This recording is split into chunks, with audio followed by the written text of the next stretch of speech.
The following episode of the Movie Club podcast can and will contain spoilers.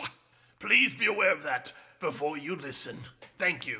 Hello, welcome to the Movie Club podcast, episode number 25. My name is Andrew James, and this is the sort of a book club format where we pick two movies, and then 5, 6, 7 of us sit around the virtual table and discuss them. And we're all from different websites, different podcasts, different corners of the globe, as it were. And so we'll be getting into the two movies this week are The Driver, directed by Walter Hill, and 52 Pickup from John Frankenheimer. And I guess that's it. So what we should do here maybe is kind of go around the virtual table and introduce ourselves. Like I said, my name is Andrew James, and I am a podcaster and a contributor over at row3.com. And I'm Bob Turnbull. I also write at row3.com and also on my personal blog, Eternal Sunshine of the Logical Mind. And I'm Jandy Hardesty, and I also write for Row3 and my personal site, theframe.com. Hello, everybody. I'm Jim Laskowski with the Directors Club podcast over at directorsclubpodcast.com. And I'm Kurt Halfyard from Row3 and Twitch. We definitely have a Row3 majority this time. This is kind a of little heavy. But it's an interesting way, to get a lot of people from the site that don't get a chance to talk to together, and also the Film Junk guys have been doing a lot of like these sort of series podcasts or whatever. They when I talk to them this time around, they're like, no, we got so many things going on in terms of Lord of the Rings and other things. Sean just had a baby as well. But I'm glad after, what was it, February, that the last one? We all managed to get together to finally talk about these two movies here on 12-12-12 Day. Even though these movies don't have any supernatural, apocalyptic, Mayan, end-of-the-world context whatsoever. Instead, they're united by good old-fashioned Los Angeles sleaze. Sleaze. And I should mention that this is being recorded as sort of a video Google Hangout thing. There is the audio version that you'll be able to download. So it'll be downloadable in audio, video, or you can stream the video version on YouTube. So lots of different ways to check this out. I don't know how much the video feed will help viewers, listeners, but in theory it should help at least the 5 of us get some visual cues from each other and whatnot, instead of, we tend to talk over one another sometimes when you can't see each other. So hopefully this will help in that regard. The movie we decided to start with was Walter Hill's The Driver. And I can't remember, Kurt, was this your suggestion for the pick this month? It was, because if you position yourself back into February, Drive with Ryan Gosling, the Nicholas Winding Refn one, was just heating up as an Oscar-y kind of contender movie, and I assume that was the motivation. It's funny, if there's two directors we tend to like on this podcast, it's John Carpenter and Walter Hill, because I believe we did The Warriors already, but I guess there was a bit of selfishness in this, in that The Driver was one of the few Walter Hill movies I had never seen. So, that was where that came from. Excellent. So I guess how we usually start these things is just kind of go around the room one time, briefly mention your history or non-history with the film and initial impressions. I guess so I'll start. The Driver, this was my first time seeing the film. I didn't even realize really that Drive was clearly influenced by it. So I'm watching the thing going, wow, this is a lot like Drive. And so, I hadn't seen it before, and I love Bruce Dern, and I just recently watched Barry Lyndon, so that was kind of a treat to catch Ryan O'Neal again. And overall, I really liked the movie. We'll get into flaws and pros and cons later on, but in general, I was really entertained. Cool. It's funny you mentioned Barry Lyndon. I just watched that for the first time recently as well. Been trying to write about it, but it's a overly long kind of movie to try and get your head around. I've seen The Driver 3 times now. I own it. So when I saw Drive for the first time last year, I was like, wait a second, this looks vaguely familiar. I like it more every time I see it, and I'm really starting to get into Walter Hill's style of kind of intense direction, but without any kind of huge camera movement. He managed to build up a lot of really interesting tension by being very quiet, and I really, really liked about The Driver. I think every time I see it, I like it more and more. This was my first time seeing it. I had heard, I saw Drive early. I actually saw it last June at a film festival, and then again when it came out in theaters, and loved it. So I'd heard kind of rumors that it was a lot like The Driver. And so when Kurt mentioned that he'd picked this film for a movie club podcast, I was like, oh, I want to be on that one because I want to see that movie. And yeah, I really enjoyed it too. Like Andrew was saying, it's immediately obvious from the first few frames the amount that Drive has stolen basically from The Driver.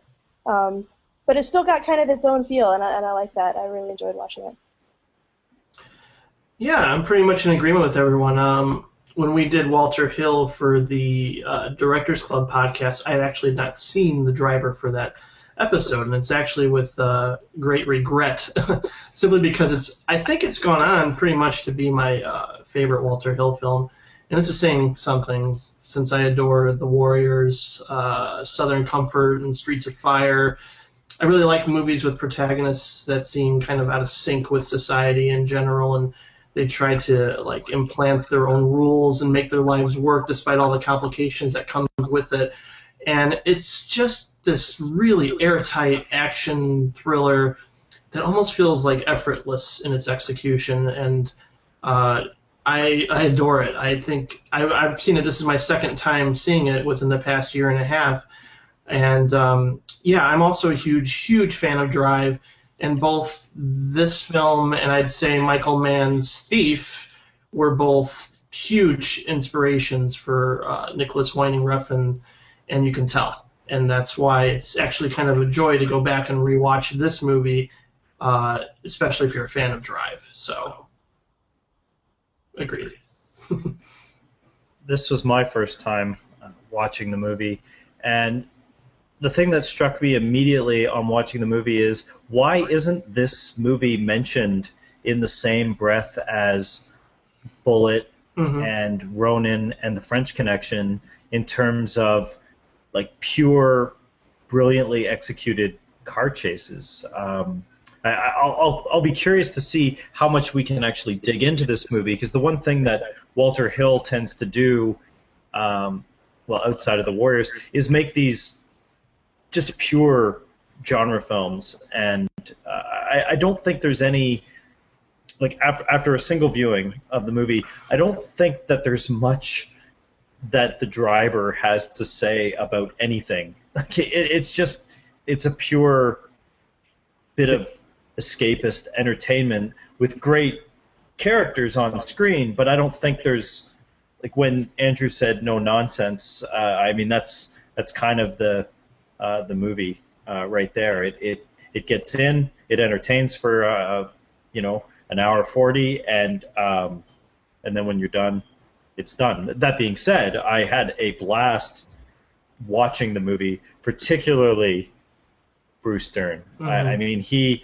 always loved that guy, and in this movie, he is at his most Dern-ish. I feel that I could see all these other performances from him. This movie feels to me like the Bruce Dern Rosetta Stone movie. Like, you get little bits of Silent Running, you get little bits of The Burbs, you get I don't know. I just had a big flavor of him in the movie. I think it's his movie, to be honest, because I don't think Ryan O'Neal says more than, I don't know, it's debatable whether Arnold Schwarzenegger has more lines of dialogue in the original Terminator than Ryan O'Neal has in this movie. He doesn't say much at all. And I don't know. For me, Ryan O'Neal's a bit of a wet blanket, so I didn't think much of his character. He does a fine job, but it was much more fun to watch Bruce Dern and these sort of scuzzy criminals that Bruce Dern hires to track him down. Listen, the two main characters, both Ryan O'Neal and Isabella Gianni, barely say anything the entire movie. I don't think they speak a word of dialogue until 7-8 minutes into the movie, and even then it's barely relevant.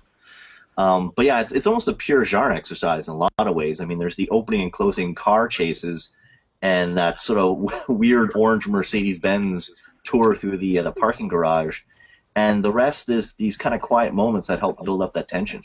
But yeah, you're right. I don't think it actually says much more than that.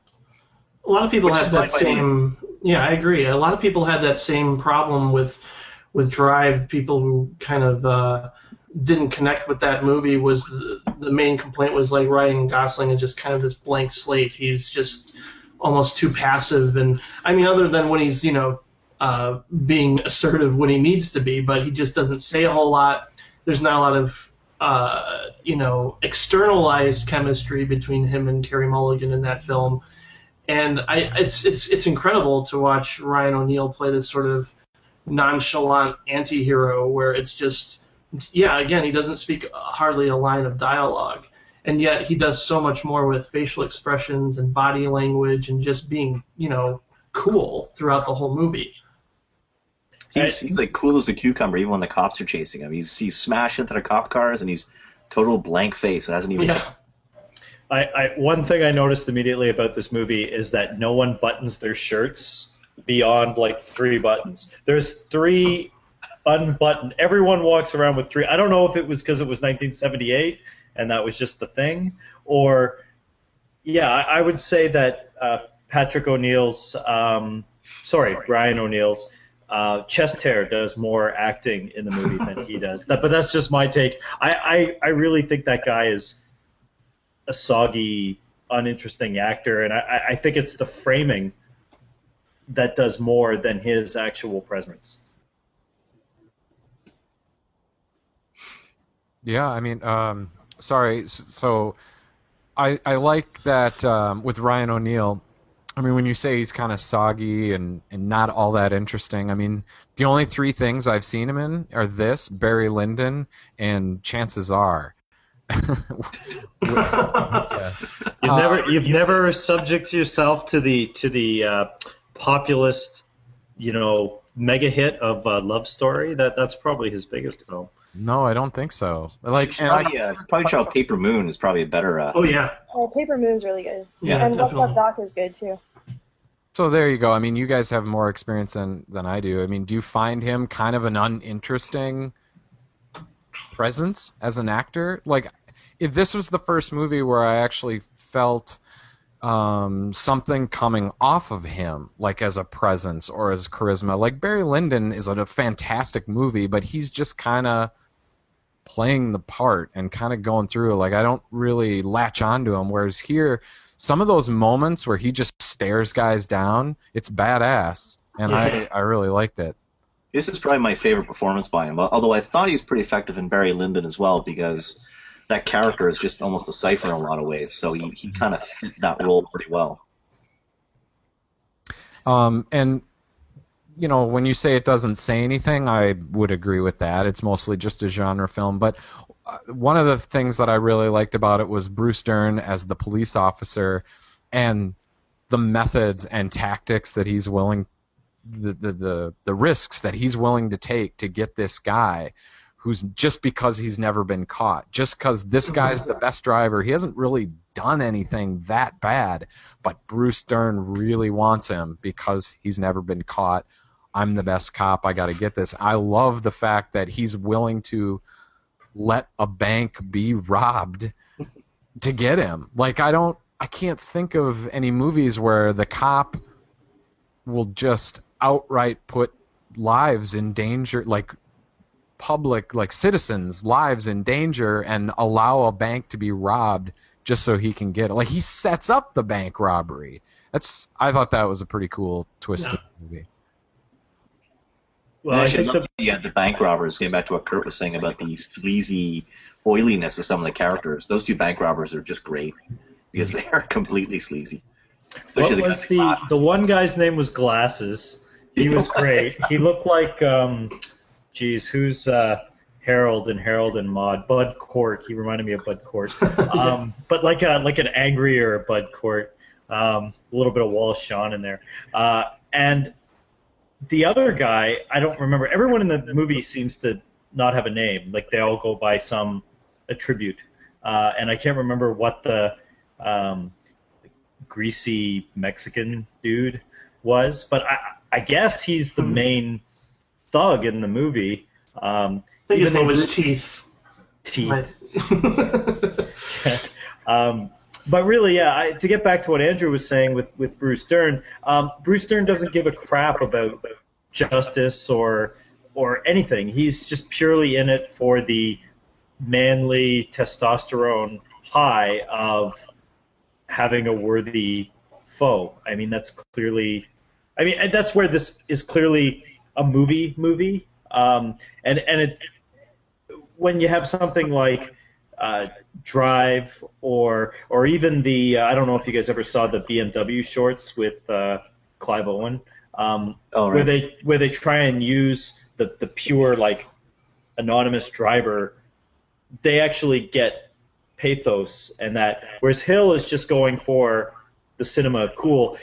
It's no surprise at one point in the movie when you see Ryan O'Neal laying in bed as Bruce Dern comes in, it's an exact like shot of the opening of Le Samurai, and I think that cinema of cool is what Hill was going for in this. Like he just wanted the film to be badass, nothing else. Like I mean, even Isabel Adjani in the movie, she's stunning. She's like a porcelain doll in the movie, but she doesn't do anything. She's just there to look good in like an evening suit, and basically come to him for money.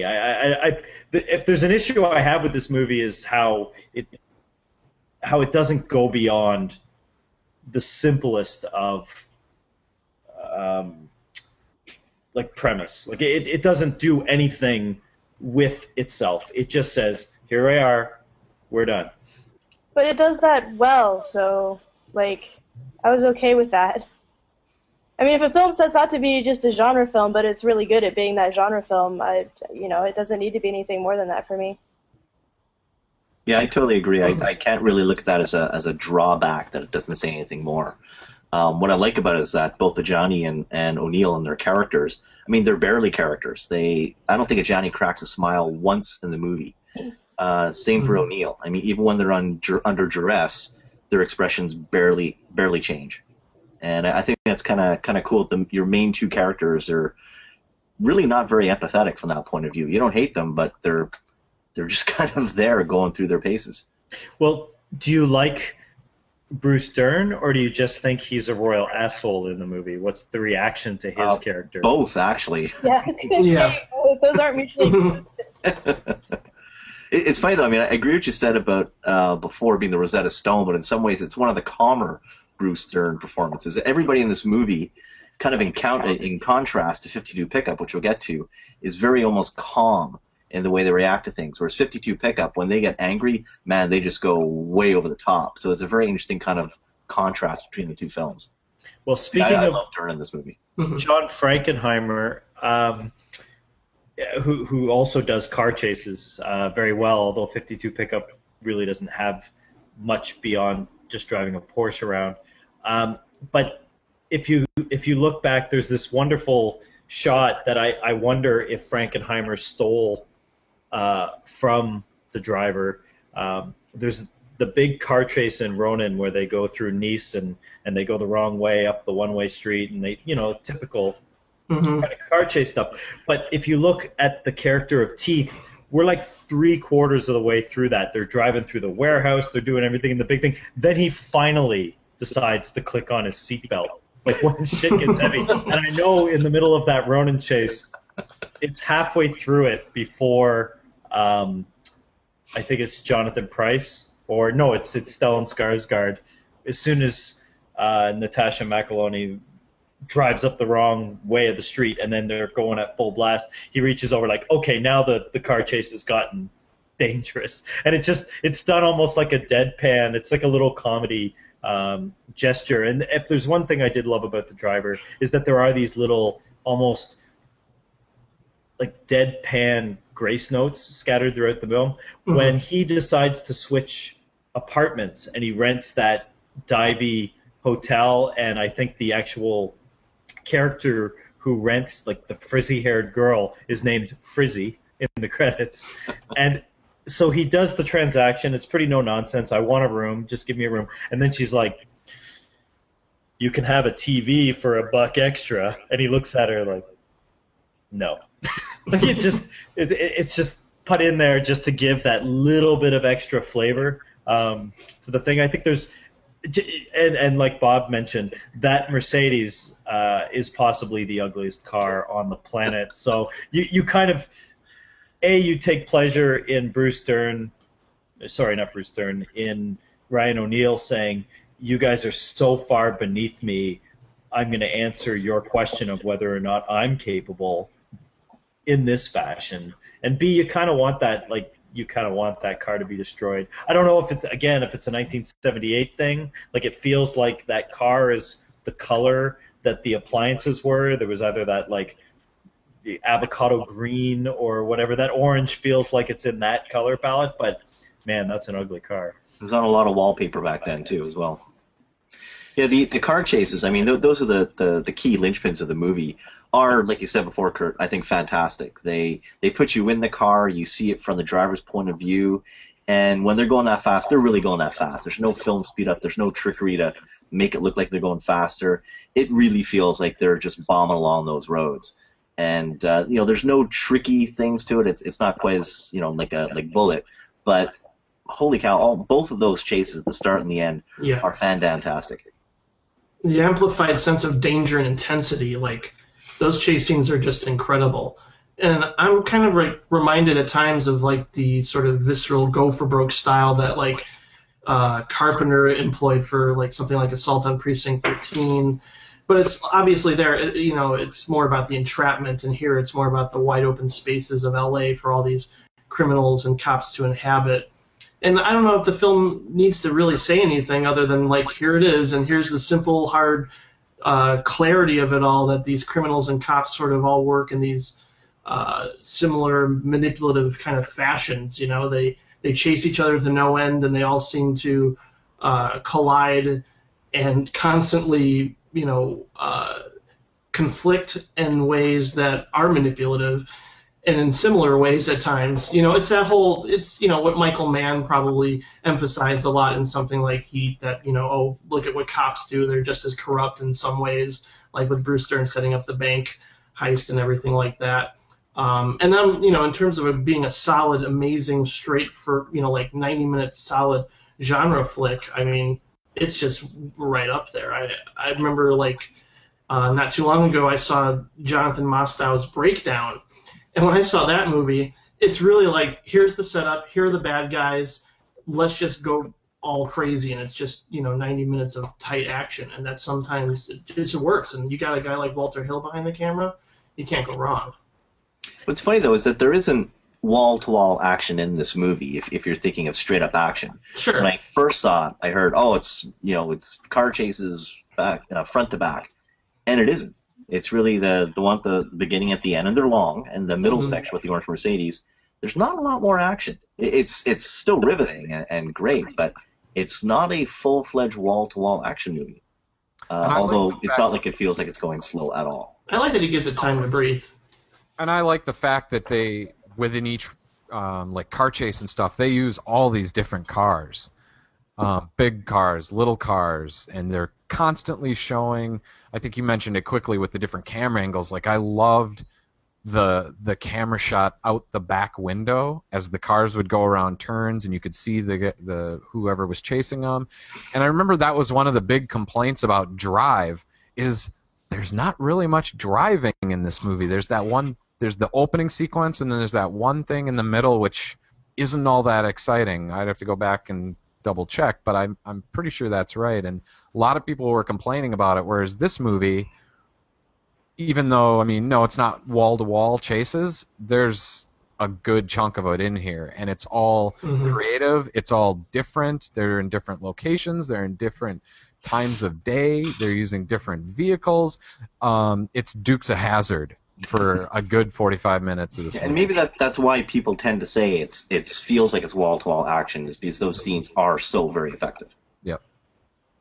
Yeah, there's a sense of almost strategy, particularly in the opening scene, where you see him rub cop cars in a certain way, like and he lets them crash into each other, and he pushes them off, which you don't actually see in normal car chases. Like normally they just chase until someone, there's a guy with a fruit cart or this or that or whatever.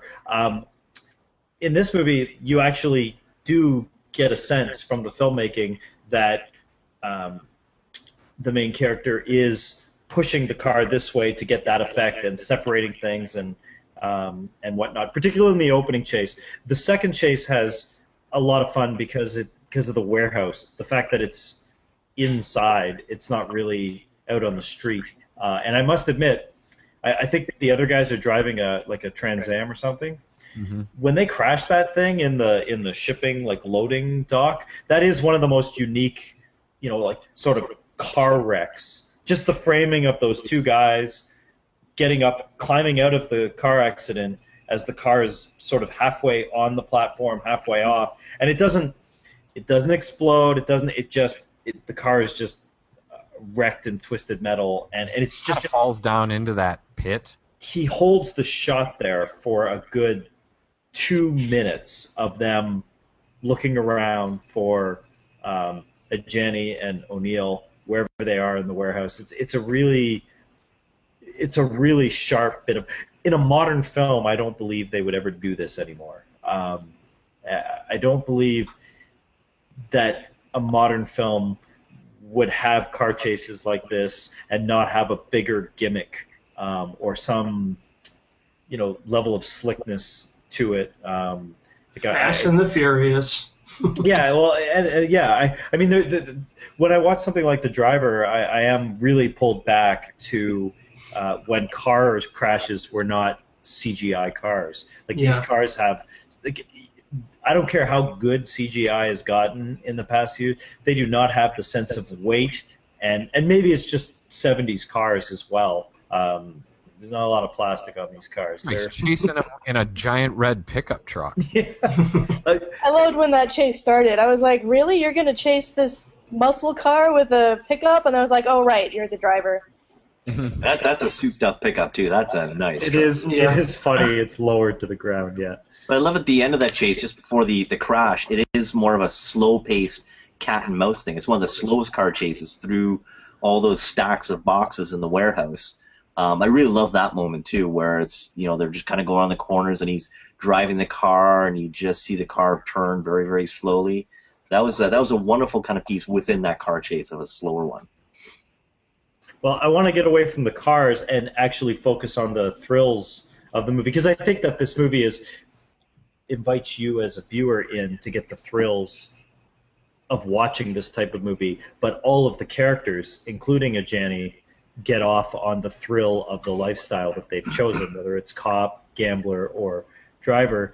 And I have to imagine that a filmmaker like Quentin Tarantino is a big fan of Walter Hill, insofar that if you look at the non-action sequence of this movie, they're almost always very pure. There might be someone off-screen, in another room, but basically they're two characters, and whether it's Bruce Dern and his one of the guys working for him, the other cop that he's, I guess, mentoring, or whether it's Ajani and Dern, or whether it's Ajani and Ryan O'Neill, and he lets those character scenes play out with two people squaring off. And if you watch Quentin Tarantino's movie, even if they have huge ensemble casts, the scenes in almost all of his movies are just two characters talking. You look at Jackie Brown, you look at Inglourious Bastards, even Reservoir Dogs, it's almost exclusively two characters in a room having a scene together. And I really like that style of filmmaking. It lets the actors maximize what they can do.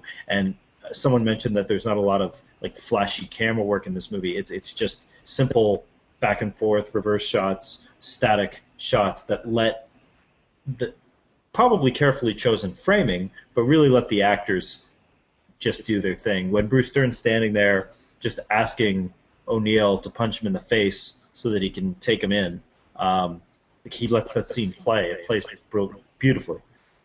Yeah, and I think it plays well with the non-dialogue moments too. Like there's a lot of shots and a lot of scenes where characters are just looking at each other or pondering each other or not look. Like when Bruce Dern is up in her apartment and he's up in Isabella Adjani's apartment, it's almost soap opera-esque. Like she's sort of looking out the window and giving all these facial reactions to stuff that he's saying behind her, but they're both looking at the camera. Like I think that's what you mean by just really putting the camera in the right place, letting these actors do what they do, even without dialogue. Because there was a ton of those shots, yeah, like the one on screen there.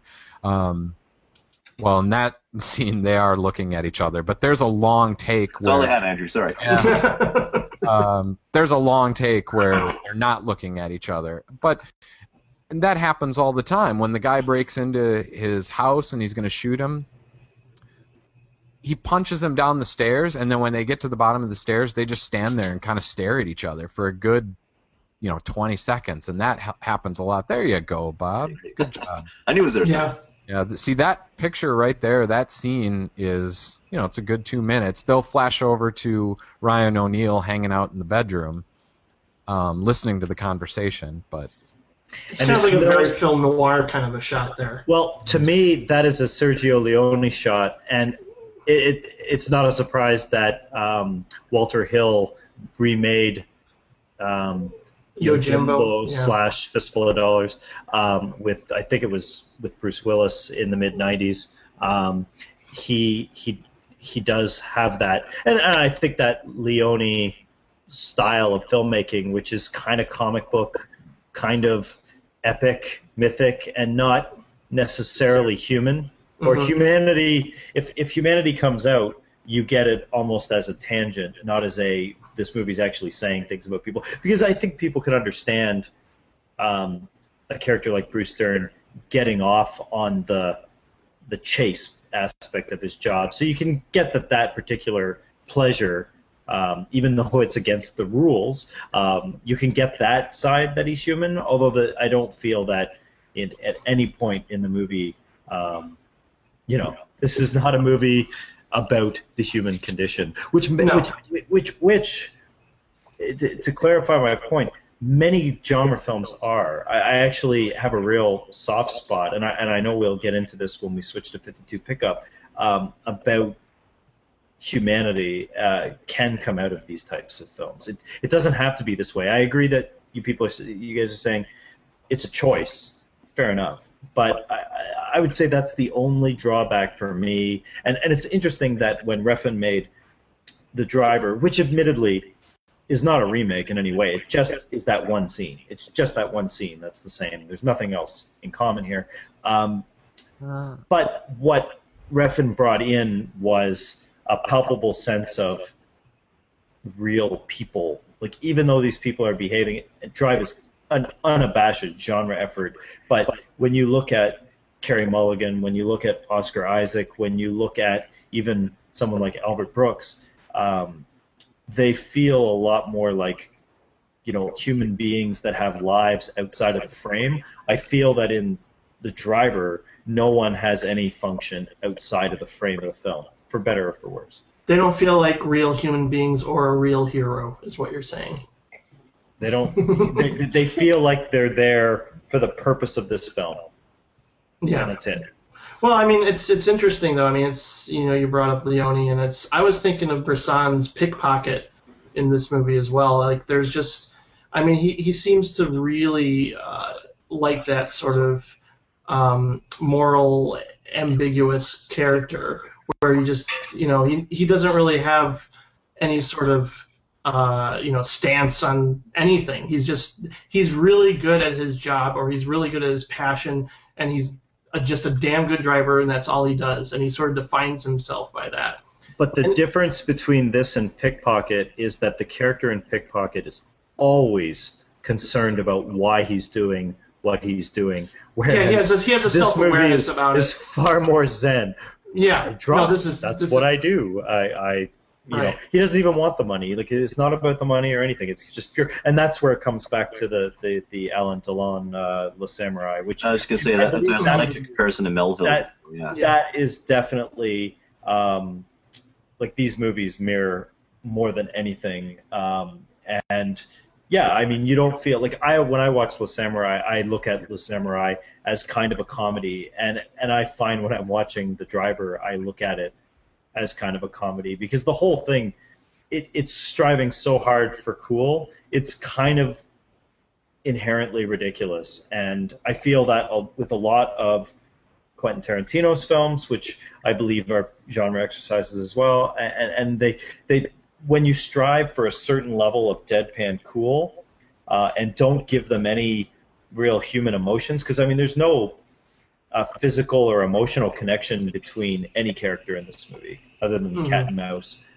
Jenny isn't even there, like, isn't even in the standard sense of a love interest. She's just there. Like, she really doesn't have anything to do in the movie other than look great all the time. But she doesn't feel exploited in the same way that, like, in a normal sort of movie where the hero would drag her around by the arm. She's not that type of Cypher character. She's her own, but I guess she's no different than any of the men in that, you know, she just does her own thing with what limited screen time she has. I'm curious, one thing that played out in my mind would be, would The Driver work without a Jani's character even in the movie? And I mean, obviously not from a plotting point of view, but from an actual what the movie's trying to do, it probably would have.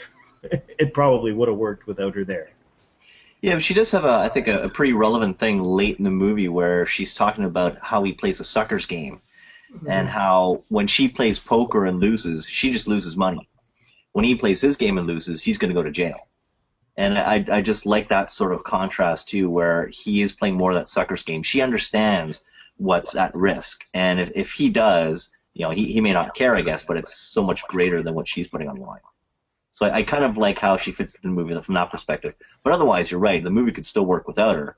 But I'm kind of glad that she is there. For several reasons.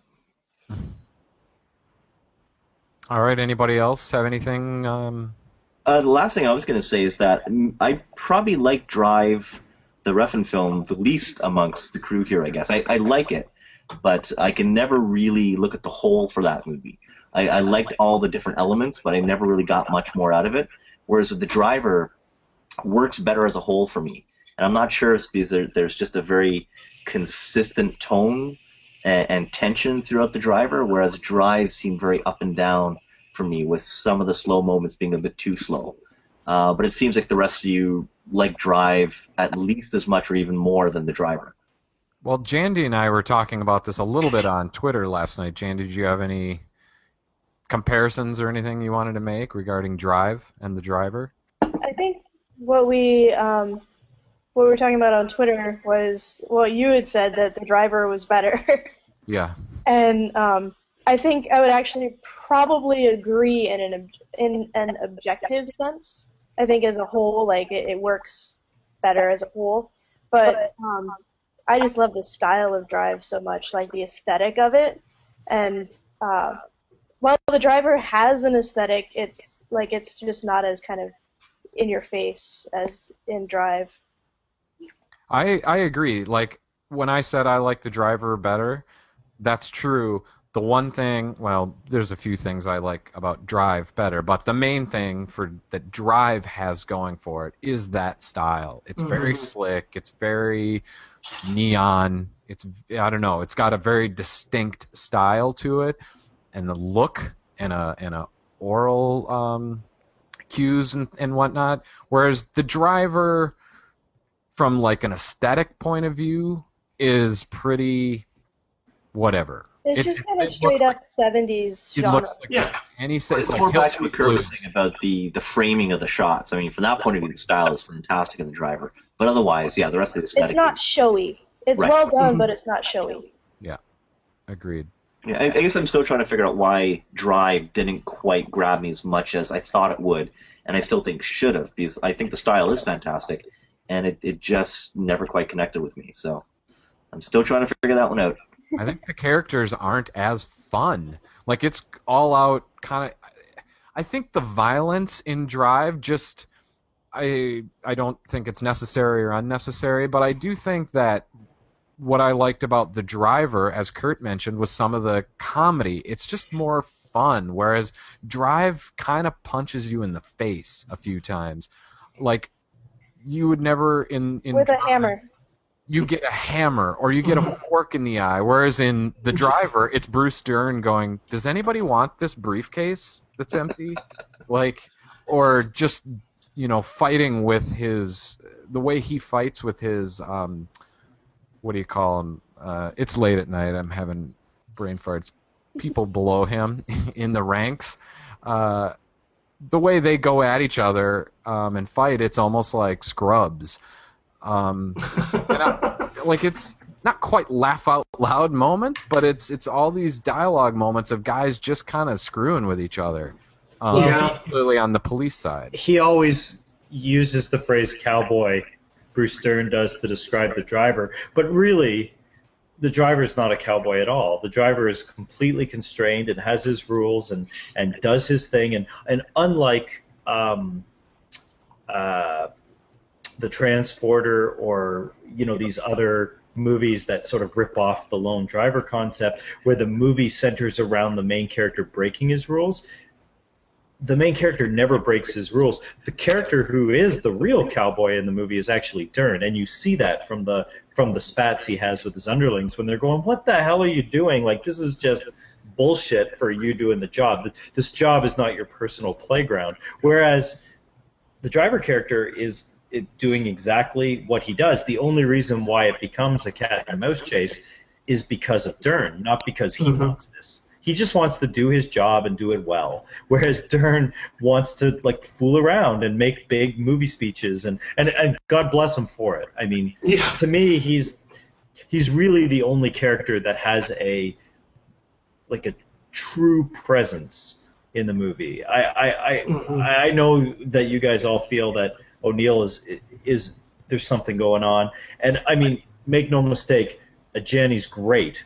She just has to pose to me, she reminds me a lot of Lucy Liu. And Lucy Liu in a lot of movies, she just poses and uses that sort of porcelain Asian profile to do most of her acting. And if you look at Jenny in just about any other movie that she's done, she is like a statue in this movie. She does very little. I mean, I guess that's the point, but... She does have a few good facial cues, though. There's the one scene, I think I put up the picture of it in the hotel room with Dern, where she's facing away and then she turns to him, and the sneer she gives him, it's very kind of subtle, is really, really good. Like, she's total disdain. Talking about. Yep. Yeah, she doesn't have a line like Dern has with "a real sad song. Only trouble is, sad songs ain't selling this year." I love that shit. And Dern sells it. He's so good. He's also really good, oddly, for a good segue, he was in John Frankenheimer's Black Sunday.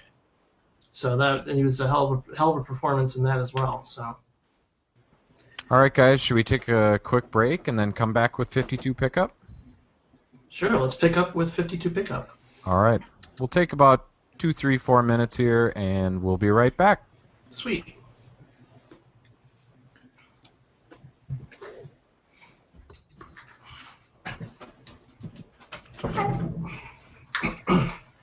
Feel free to turn off your cameras or whatever.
So are you coming out next week? For Blogger Night? Yep, I'll be there for sure. There is a bunch of us that are going to show up early and then head over to the Lightbox for Zardoz. Yes, I heard about the Zardoz Exodus. Yes, the Exodus. I probably will not join. I do like Zardoz. I do enjoy it. I don't think I need to see it on the big screen. Oh, I may regret for me, that. this is a once-in-a-lifetime I may thing. regret that, but... I love this movie. The sad thing is that I've seen Zardoz like 4 times in the last 2 years, and I'm still going to see it on the big screen. That's far too many. It is too many. We actually did a movie club podcast on Zardoz. Zardoz and Flash Gordon. I still have to catch up with Flash, especially after having seen Ted this past year.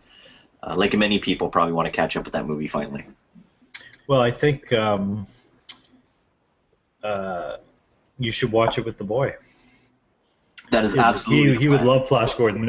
Even though there's all this gross sexual stuff, like Flash Gordon has like an insane amount of sexual innuendo in it. For such an earnest comic book kind of movie, it's still totally innocent in the way it is sleazy, if that makes any sense.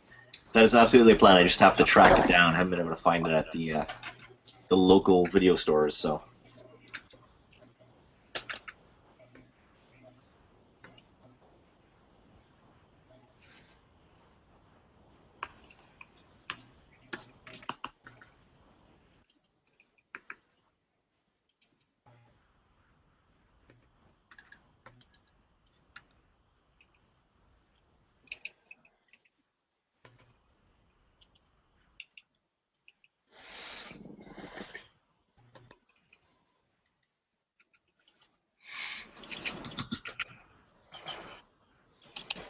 We're still waiting on Andrew, are we?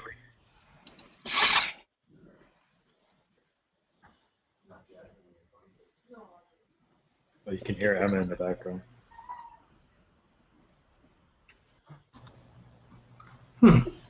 Okay.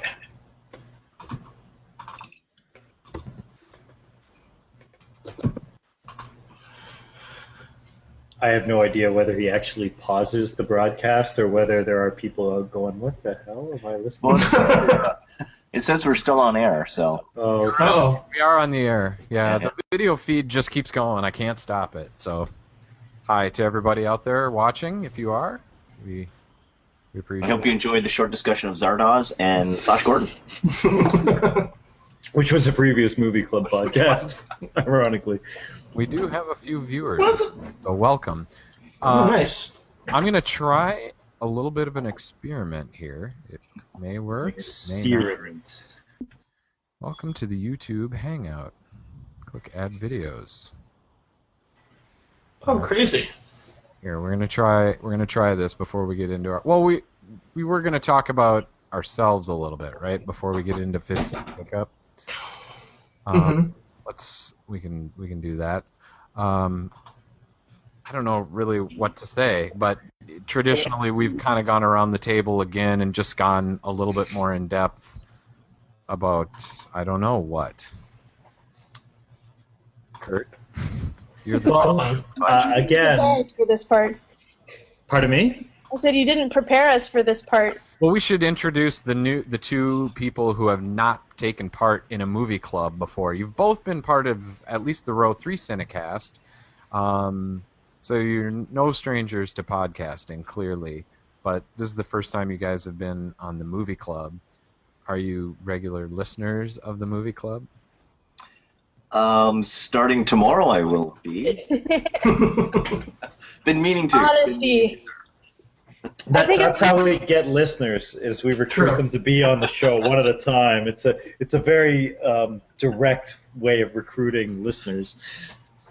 I've listened to some of one or two. I only like to listen to podcasts if I've seen the movie, and most of the time I haven't seen the movies you guys are talking about. Well, that's actually a good segue, because on Row 3 and on previous episodes of the Cinecast, when you have on, your more like specialty or your enthusiasm, Jandy, tends towards silent film and 40s, 50s era cinema. 30s, 40s, 50s, studio era, I like to say. And you've acted as a volunteer and were fairly involved in LA's Cinefamily cinema.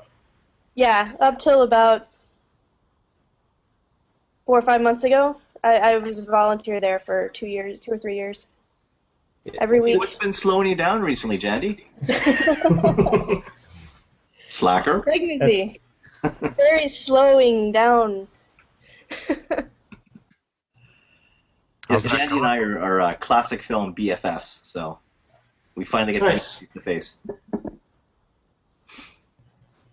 And when you guys write for Row 3, is it separate from, do you kind of cross-post, or do you have totally unique content at your other sort of personal sites? So Eternal Sunshine, what is it? I should know it right by heart. Eternal Sunshine Anthological. It is one of the longer blog names out there, yeah. Eternal Sunshine Anthological Mind. A bit of both. The blind spots I'm putting on both sites. Some posts I put on both, and some just go on Row 3, and some just on the blog. It really depends on the day and what I think fits in either one. I haven't been writing much the last month or so, which I'm hoping to change in the next week or so. Because I want to wrap up the blind spots for this year and then start again in January. Because I think Andrew, yourself, and John might even be joining us next year doing the blind spots as well, right? I will be doing a blind spot once a month. Yep, I let viewers or readers, listeners, whatever, vote on. I had a list of 60 movies, I think it was, and just let people vote, and I'll pick the top 10 vote getters plus 2 of my own. So yeah, and I caught your blind spot post today on Nanook of the North. That movie's awesome. It is, yeah. And I got another one coming up tomorrow. I'm sort of reposting ones of Row 3 now they did earlier in the year. So very cool. Despite pregnancy, Jandy, are you still trying to get some writing done, or? I haven't done a lot of writing, as Row 3 readers will know, for the last several months. I did put up a few posts for the AFI Film Festival, but other than that, haven't been doing too much. I've kind of slowed down on my normal columns. I keep hoping to pick those up, but I just, too tired, and then moving, and the holidays, and it's just like so many things. Totally. But as far as cross-posting stuff, it kind of like Bob, it depends on what it is and what I feel like doing. I try to keep columns separate, or I'll, like when I used to do the film on TV columns on Row 3, I would just put a link on my site over to Row 3 instead of cross-posting both. I don't know. Just depends. I haven't been doing enough writing for either one lately for it to matter. We like those dry spells, so. Oh, sorry. Go ahead. How about you, Jim? How are things going over at the Directors Club? What do you got? Oh man, so much is happening there lately. I just looked and saw that one of our episodes hit the 2,000 download mark. That was pretty exciting. Very nice. For us, anyway. Just going through the stats, because I was curious about that, and it's also worth mentioning that we're coming up on episode 50, and.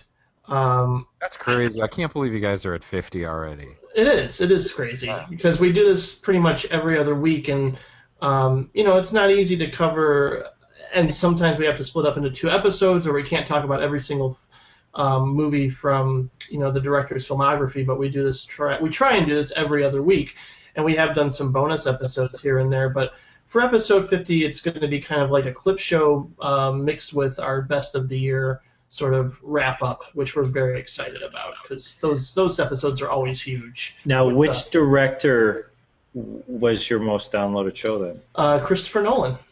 Okay. Definitely spiked after Dark Knight Rises came out. Yes, the Batman effect. Mm-hmm. Indeed. Yeah, but no, I probably mentioned this when I first came on. If it wasn't for the movie club and of course you guys at Row 3, I wouldn't have been inspired to start the Directors Club. So I've probably said that many times before, but it's worth mentioning again, especially in light that we've been doing this now for 2 years, and we got episode 50 coming up. So it's been nothing but a thrill ride ever since we started this, and it just keeps getting better. That's fantastic. Those shows are always a lot of fun. Absolutely, and we're looking forward to having you on again. Kurt for Michael Haneke, and Andrew on for Roman Polanski. Got some controversial directors to talk about there. And thank you for the music that we'll have closing out this show, but the music you put on your own show each week, it's always a barrel of something. Yeah. I love what you've contributed to the Cinecast as well in Row 3, Jim. That's great stuff. Oh, thanks. Appreciate that. Did you want to plug you have a music site too, where you do legit music, not just Weird Al movies? Yeah, I haven't put up a whole lot of new stuff lately because I'm in grad school and concentrating on that right now. But there's a lot of records up there from the past, I don't know, like 10 years at this point. It's pretty much all up at gardenonatrampoline.bandcamp.com. Garden on a Trampoline is actually a reference to All the Real Girls. My favorite. Which is in the background, which was confirmed through the blurrovision of your webcam. Yes. Yeah, trying to point at it. Yeah, GOAT for short. Yes. Outside of Row 3, Kurt, anything you got going on you wanted to mention? No, other than my conversation with Bob that I'm super stoked to go see Zardoz on the big screen. That's as exciting as my life gets. Although I guess I should say I'm constantly watching movies. I know Jandy has a little one on the way. Bob's son is a little older than my son. It's always a pleasure to watch films with your children. And we just this week, due to The Hobbit coming out, and my wife going off to be graded for a Taekwondo belt, which takes forever. We decided, okay, let's start those Lord of the Rings extended editions. So it's been a lot of fun this week, and I had to put myself back in the headspace for watching films like The Driver and 52 Pickup, which are as far as humanly possible from something like The Lord of the Rings, which is such a produced, very deliberate object, and these films feel like there's just so much more in the background. That's just because they're shot in real cities.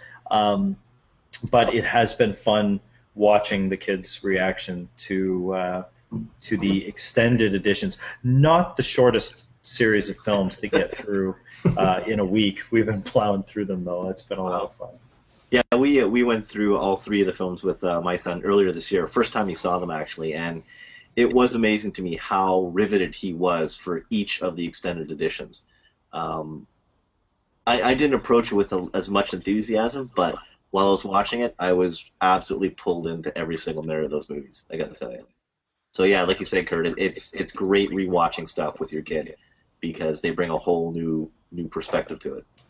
But I'm sure everyone has this experience. There's a movie that you love, and you're like, I gotta show this to someone. And then when you watch the movie with someone, you're like feeding off of how you perceive their reaction is. You're feeding more off that than watching the film at many times. It doesn't have to be kids. It can be anyone. But that's sort of the experience that I take a lot of pleasure with when we do these things. And I could tell you, in a perverse, like, bad parenting Louis C.K. style situation, I took some weird Schadenfreude bad parent pleasure in watching my daughter be just driven to H.P. Lovecraft level madness when the spider popped out of the hole in the middle of the second film. That spider, when you watch that as an adult, you go, wow, that they really went to town on that spider. When you watch that an adult with kids in room, you're like, that is a scary fucking spider. That is really intense considering how everything else is not quite as viscerally terrifying in that movie. All right, so let's, like I said, I want to try just a little bit of an experiment here, and this will bring us into our discussion of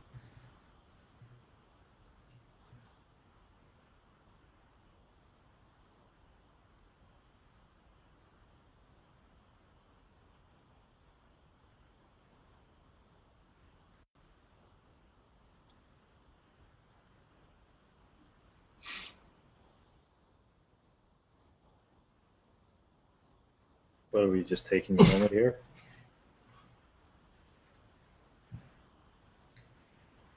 I think maybe the YouTube trailer is playing in the background.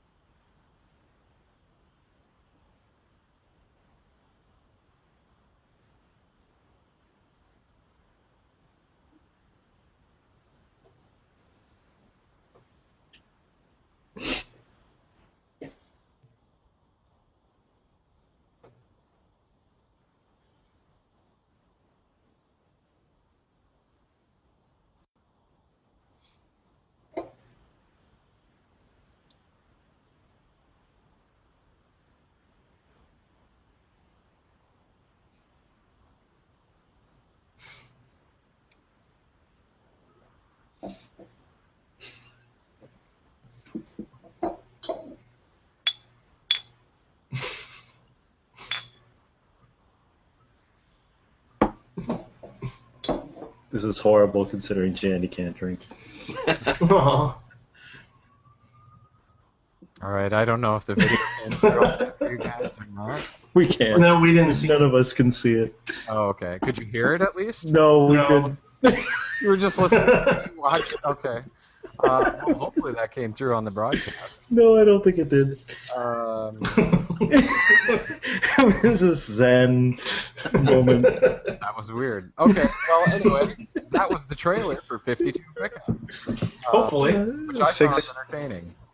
Fix it in post. Well, now that we've gathered our thoughts, Yeah, you had time to just think. So let's go around the virtual table. Let's go backwards this time. We'll start with Kurt. Just give us initial impressions and what your history is with the film. Second time watching this movie, but the first time I watched it, I really did not know who John Frankenheimer or Elmore Leonard were. So it was kind of I don't know. I just kind of brushed it off. I was much younger when I watched it the first time. Watching it the second time, and being a fairly large fan now of reading Elmore Leonard novels, and a massive John Frankenheimer fan, I looked at this movie as just such an odd beast because it doesn't have a lot of the Frankenheimer, what I consider to be Frankenheimer kind of. It just feels like I haven't seen Black Sunday, as Jim mentioned earlier, but it just feels, this movie just captures 1980s Los Angeles sleaze like nothing else. Like, I actually just fed off the sleaze watching this movie, and yeah, that brought me great pleasure. I had never seen this before myself, and I'm kind of a fan of the sort of one false move type of plot lines, in which like one guy does something dumb and things spiral out of control. And I think one of the film's delights is watching, Roy Scheider sort of gradually dream up a solution to dig himself out of it. And I tend to enjoy these kinds of setups because I feel like my mom was always kind of watching these, sort of ridiculous blackmail adultery films on HBO when I was a kid. And I used to get a kick out of like sneaking downstairs late at night to watch something similar to this back at like, midnight or whatever, sort of like in the late 80s. I gotta say that the main reason for me that this movie was so entertaining was Glover. His portrayal of a blackmailing pornographer is just such a delight in sleaze. And I believe his name is Raimi, so I found that interesting. Like maybe he's possibly named after Sam Raimi. Of course, that's probably me just reaching there, but and I also am a huge Elmore Leonard fan, but I didn't get the same sort of like euphoria when it came to like strong characterization, like in something like Out of Sight or Get Shorty even. But I will say that like this movie has its pleasures, but it's not something I would be stoked to rewatch over and over again. So yeah. Yeah, I would agree with that. I guess as far as what I knew about it going in, I knew the title, I knew it had Roy Scheider in it, and I knew it was directed by John Frankenheimer, and it was from the 80s. So I was guessing it was probably a thriller because of Frankenheimer, and I thought it might have something to do with cars because you paired it with the driver. But that was all I knew going in. So, yeah, it was kind of neat to see it with absolutely no context whatsoever. And, yeah, I mean, it had a sleazy, kind of really trashy charm to it, and I enjoyed watching it, but I didn't like it as much as the driver, and I probably won't go back to it. I think I'm pretty much in agreement with you guys on that front, that the sleaziness is kind of a hoot, but in a lot of ways, I just kept looking and going like, this isn't a great film, but I kept watching and I was highly entertained. Yeah. You're right. Glover is great and funny, and all the other, was it Robert Trevor, isn't it? By the way, his name is a palindrome, which is hilarious. He's fantastic.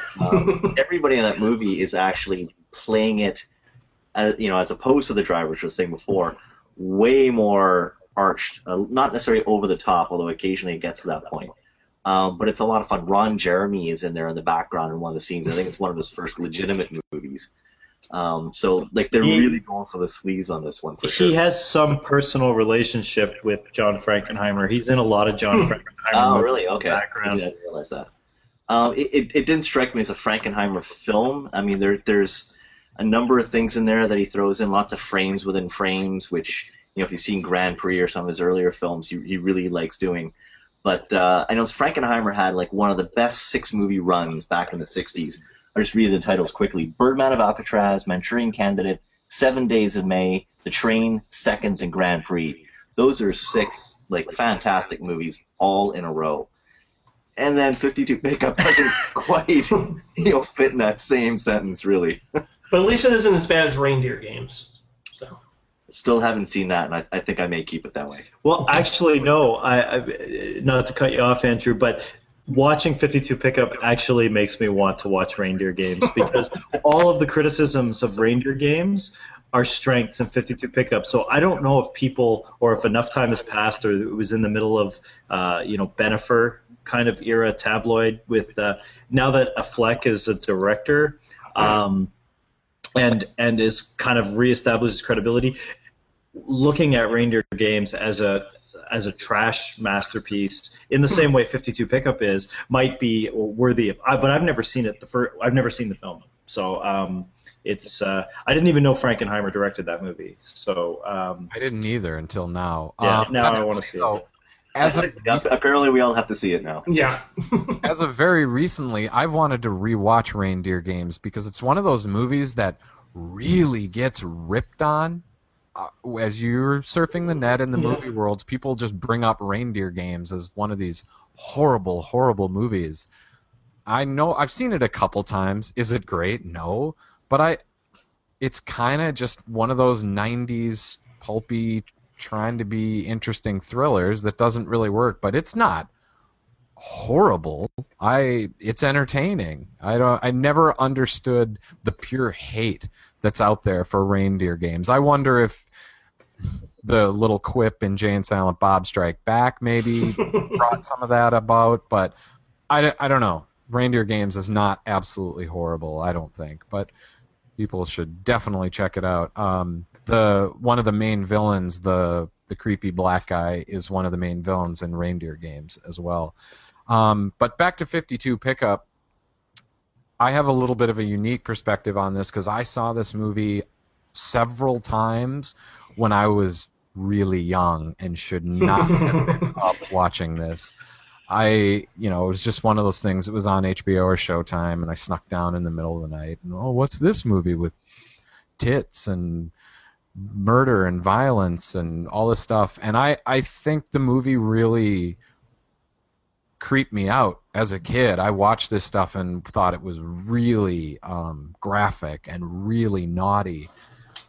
And I don't know if I still feel that way today. I watched the movie clearly with an adult eye, but I still have that lingering sort of scarring effect when I watch this movie. I find a lot of it to be not quite as goofy as somebody might who's watching it for the first time may look at it. I look at it as a lot of it kind of terrifying and scary, and these villains are so greasy and so weird and bizarre that they still creep me out. Like, I want to be nowhere near Leo's little porno place or that party where everybody's doing coke and getting naked, and it's so surreal that I don't even want to take a part in it. And the villain, the guy that does all the killings, creeps the shit out of me. His cold-blooded demeanor and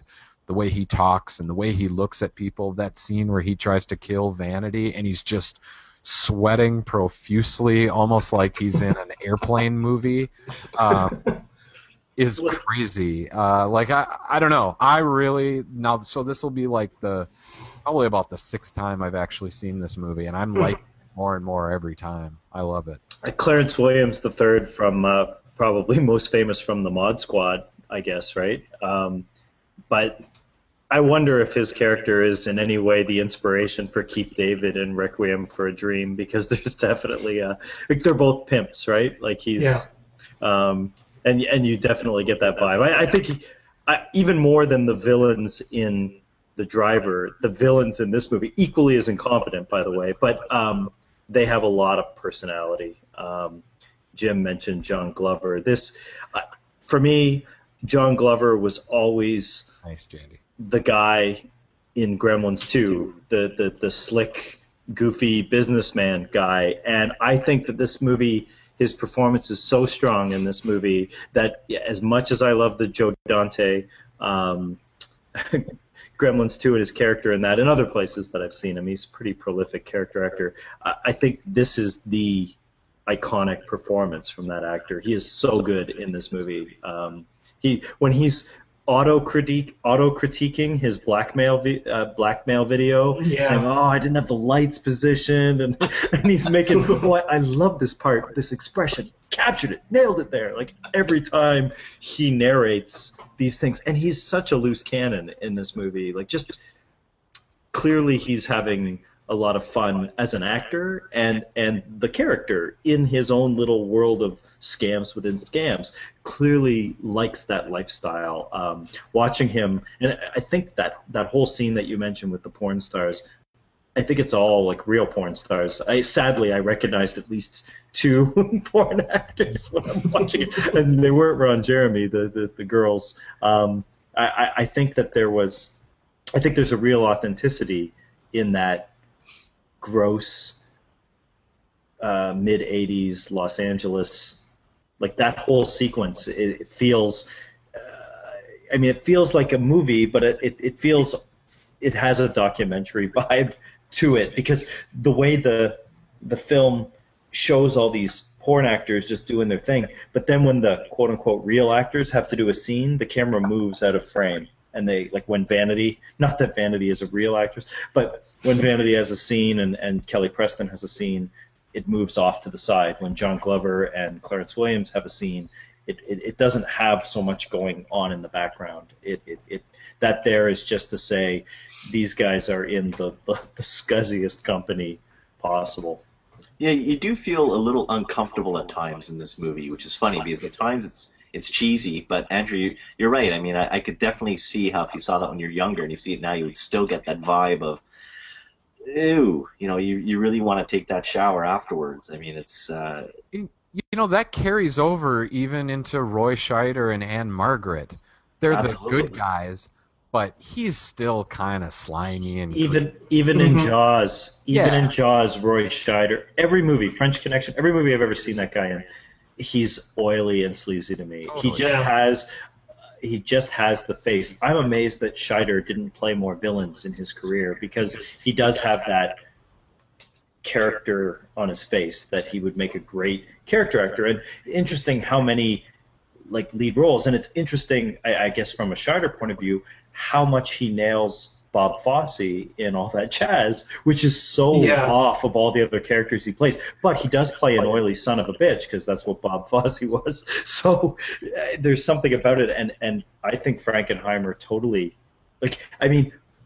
within the first 10 minutes of this movie, yeah, okay, he's being kidnapped and blackmailed, but it's in the middle of the 80s. He's playing a wealthy businessman, which is like movie villain in any 80s movie. And on top of that, it's revealed that he commits adultery on his loving wife. Like, that's a weird way. I mean, that's an Elmore Leonard novel, no doubt, but it's a weird way in a film to introduce your quote-unquote hero. This is not Death Wish or other vigilante super libertarian movie where it gives you a bunch of reasons why you're really mad and you're like, okay, fucking Roy, go out there and kill them all. Like, this movie, you know, he kind of deserves everything that he gets in this movie, but the movie is still undeterred.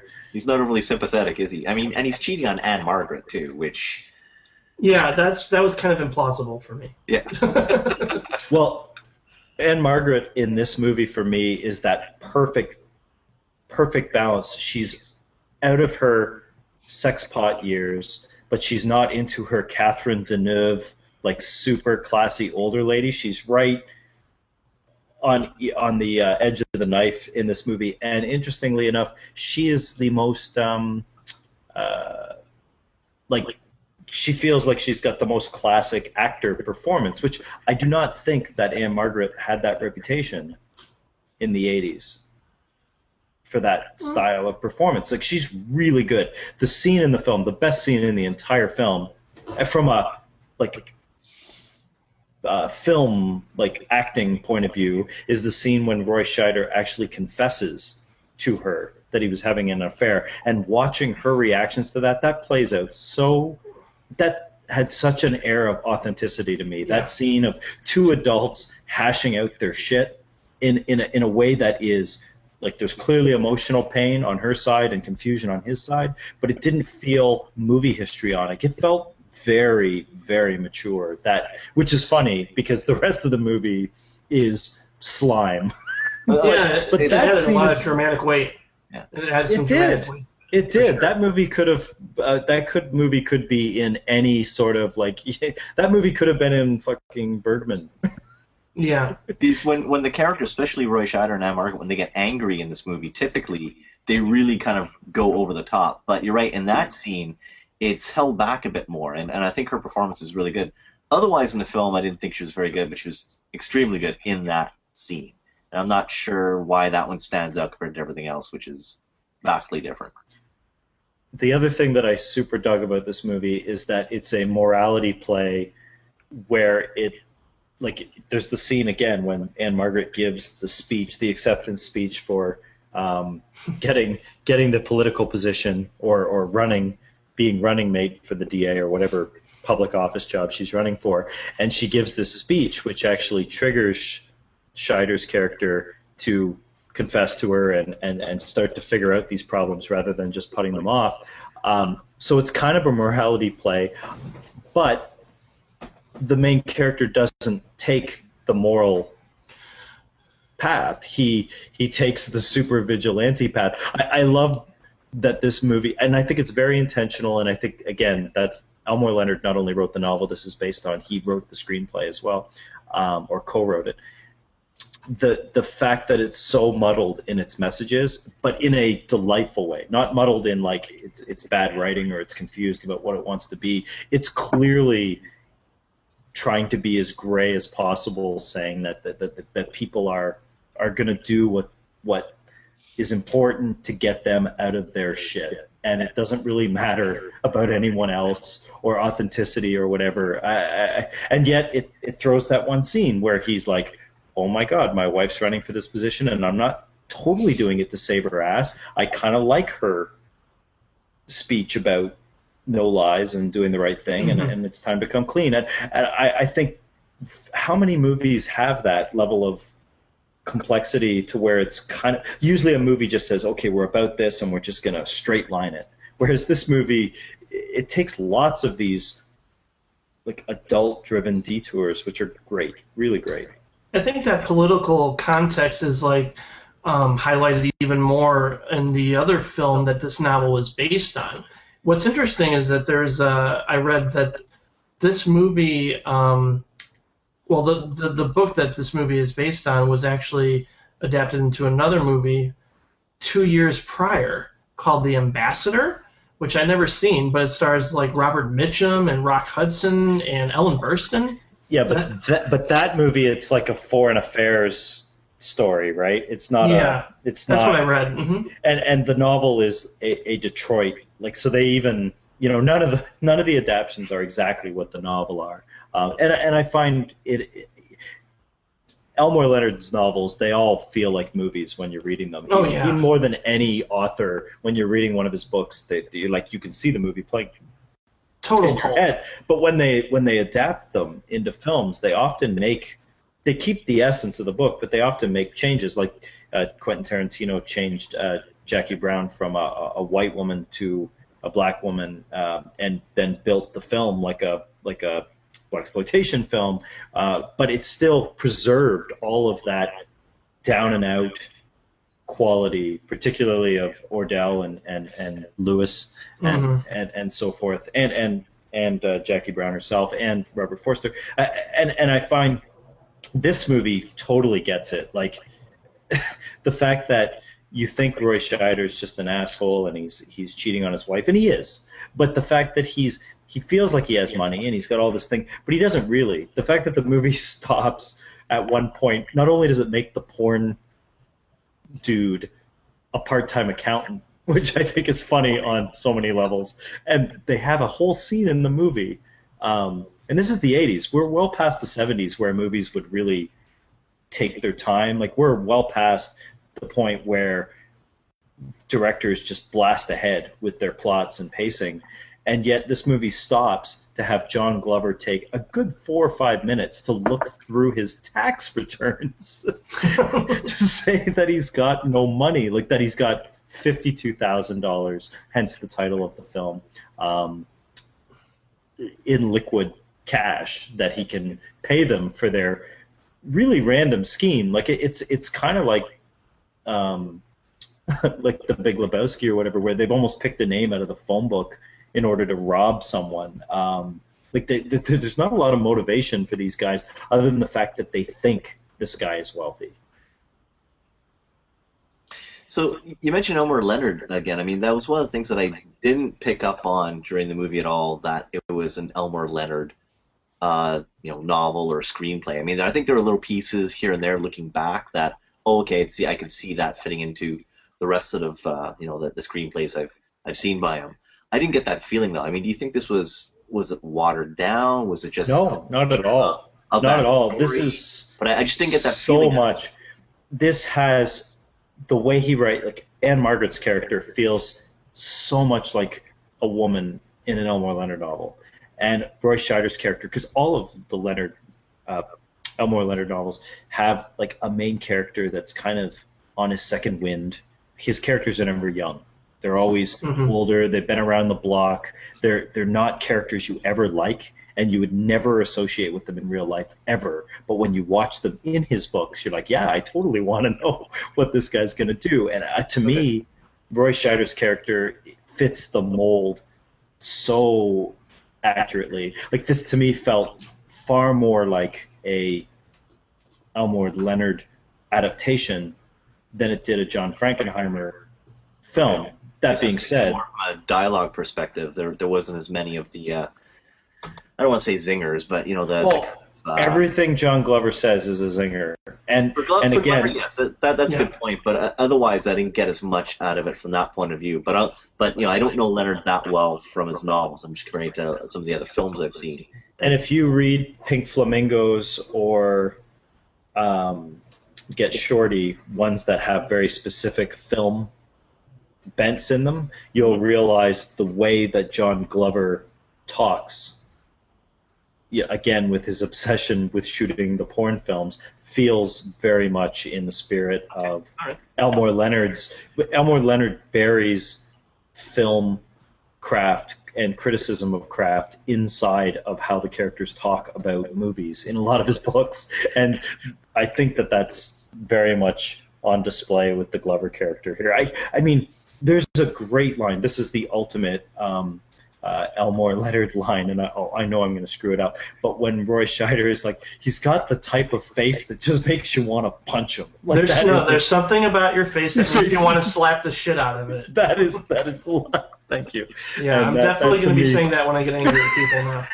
Okay, fair enough. One thing I want to take away from this movie. So is his accent part of that too? Because I could not figure out what kind of accent he was trying to do.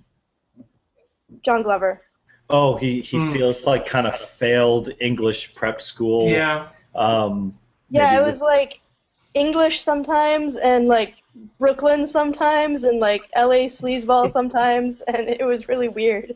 It felt like a Detroit accent almost, if there is such a thing. Just, he kept calling everybody sport or slick. That reminded me of... Every time he called Roy Scheider a sport, I loved. Oh, yeah. Loved it.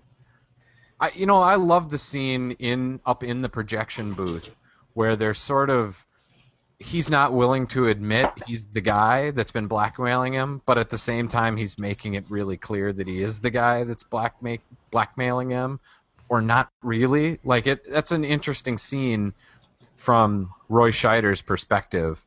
Like, he's got to be pretty sure that this is the guy he's supposed to be giving money to without ever meeting him. Like, I really like how that scene kind of plays out. And even by the time he walks out, I don't think he never said, John Glover's character never really says that he's the guy. He just keeps saying, well, you seem to think I am. If you want to give me 10 grand, I'm the guy.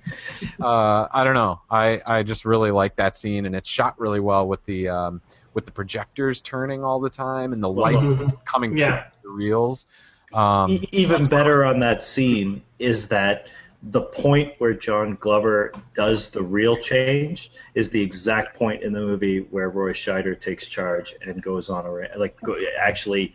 instead of becoming the victim, becomes the aggressor. It's a beautiful, little visual flourish in the middle of this movie. I like how Roy Scheider seems to be able to deal with each of the three characters in the way that all three of them need to be dealt with. He needs to be fast-talking and slick with the Glover character.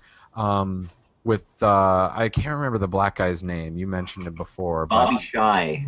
Every time he's with him, he's got to be just sort of physically menacing. He's got to appear to be physically menacing. And whenever he's with the Leo character, that scene in the bar, he is just kind of looking on to Leo as though he's just pathetic, or I'm just tired of dealing with you, or you're so stupid, you're not even really worth my time. I like the way you are Johnny on the spot with these images, Bob. I just like the way that he gets to spend time, a one-on-one scene with each villain one at a time. And like the driver, there are basically three main villains. Right. And he's dealing with. And in the driver, O'Neill's character meets up with the one guy on his balcony or whatever. But here, Roy Scheider makes it a point, or the screenwriter or the novelist makes it a point where he gets to spend a one-on-one moment of at least a few minutes with each guy. And I love that. Before we move on, that bar scene with Robert Trebor, is that bar in like a freight train car? Like, was it a bar, or was it like a mobile construction house? Like, it just, I don't know if you remember the scene when he walks in. Like, it feels like that bar is like an abandoned... It's almost literally a hole in the wall. Yeah, but it's like in the middle of an abandoned lot. It's just a great sparse. It's like almost like a Western when he walks into that bar. Yep, absolutely. It's like a wall with a door. There's like some gantries. It's not even labeled as a bar. Yeah. I also liked how, again, sort of comparing to the driver, where there's, again, more driving inside of warehouses. Apparently it's very easy to just drive into warehouses in Los Angeles 30, 40 years ago. So I like that kind of contrasting point, too. driving back out is a different story. Yes. Well, I guess that should bring us to Vanity, the prostitute character that I guess she's kind of like the mentor of Kelly Preston, who is the mistress, who gets like the Saw treatment many years before Saw came along. Before I get to Vanity, didn't Kelly Preston's framing for murder feel like a scene out of Saw? Yeah, Maybe now that you mention it slightly, yeah. Maybe it's kind of weird that this is like 20 years before that movie. But the Vanity character, in a procedural film, the main character has to go around and get information, and that's kind of what Roy Scheider is in the middle section of this movie. But the way he gets the information from the Vanity character it's in there just to up the skin quotient of this movie. Like, there's no surprise whatsoever that this has the Cannon Group, the Golden Globus imprint, which is funny when you think of when I think of Golden Globus movies, I think of like bad Chuck Norris action movies, Delta Force, exactly, and movies that were basically idiotic shoot 'em ups with whatever. This movie totally busts that mold. Like, clearly this was the best Cannon Group movie ever made, even though it doesn't resemble any of those. I don't know why Frankenheimer got money from those guys to make this movie, but then when you get a scene like Vanity stripping just for the sake of, that I'm curious if that's in the 52 pickup novel, or whether it is whether it's those two Israeli producer guys going, there's got to be more tits in this movie. Put some more. It's been so long since the porn stars. Have another scene where someone strips, and then so they have her do her thing. Have you guys seen a movie called Model Shop? It's actually a movie that Jacques Demy did in the U.S. Yeah, I've seen that, Jandy. Yeah. It's not one of my favorite Demy films, but. Well, no, it wouldn't be. It's an interesting tour of LA as well, for sure. Yeah. But the model shop in it, the scene that we're talking about now, where he goes in and it's like, you pay to rent a camera and you can photograph the girls as they undress. Like, that's basically what model shop is. Like, that's where the girl works in it. I don't know if this was like a common thing in LA to have these. You're the one in LA, Jandy. Well, they aren't now, but we have the internet now. But it is funny though, because doesn't Kelly Preston describe her character as a model, and then it cuts away to the fact that she's like a stripper, lowest bottom. Like, she's not even a stripper. She's like a nudie booth girl. Oh yeah. Well, I don't know if that's like an actual reference to the Demy film. Probably not, or if it was just a common thing. If it was just a thing in the 70s, 80s Los Angeles. Funny, I'm starting to think more highly of the film the more connections you guys are making here. But two things that kind of drove me a little bit crazy about it was one was the soundtrack. I mean, you can't help it, but. There's one scene where Scheider's walking up to a garage, I think, to get his Jaguar, to bring his Jaguar to the garage, and the music's like, da-da-da, da-da-da. Nothing happens. It's ridiculous. It's not, that's not the issue, Bob. The issue is actually the opening shot.